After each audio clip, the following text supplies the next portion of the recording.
knew her as Grandma Judy. So I knew her after 50. She did have a joy for learning. She enjoyed watching it blossom in others. Less so doing things herself, more so teaching someone how to do it and watching them do it. Also encouraging experimentation, whether that be kitchen experiments with baking soda and vinegar, or just questioning what you traditionally believed in. Yes, she was religious, but not overbearingly so. She was open to having faith and spirituality and being open to have that belief that there is something more in this world than we can hear and think and feel. That is something that will continue in her legacy, I believe. I remember her mentioning they were one of the first families on the block with a television set. All the kids would come out from the neighborhood, go to their house, and check out the new TV. That's not that long ago. This is one lifetime. We're talking about 80 years. And to see home television sets in that lifetime, now that we have portable phones and cell devices that we're hooked onto 24/7, things have changed a lot. And things have not changed a lot.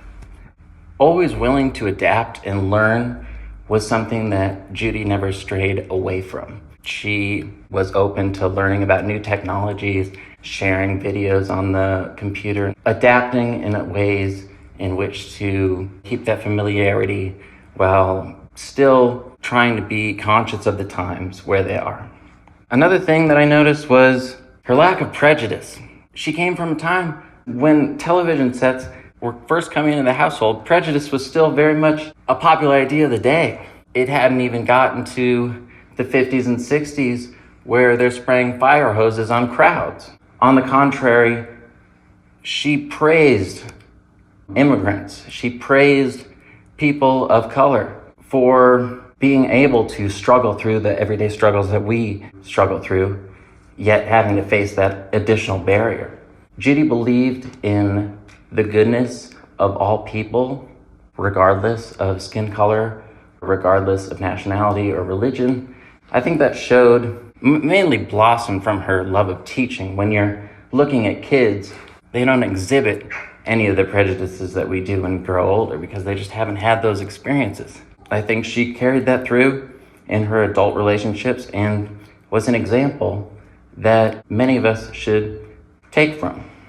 From my personal experience, I remember she would give me a penny for every word that I would type on her typewriter. It was like an old school typewriter where you actually put the paper in, and she'd give me a penny for every word that I could come up with. This was when I was like 6, 7 years old. I still believe that helped me retain a love for words, the power of words. She would always point out haikus or different poems that she was interested in. She was able to see the worth of words, see how much impact just one simple sentence can make. And I think that is something that I will carry with me in my life, the impact that words can make, and that you can actually make money doing it. In closing, I think that youthfulness is something that's praised in today's society. And we are all trying to be younger and look younger and feel younger. The new 50, today's new 70. I think it's more of a state of mind than it is the aesthetic appearance. Judy exemplified that to the best of her abilities. It was a thirst for knowledge and a thirst for learning which kept her youthful.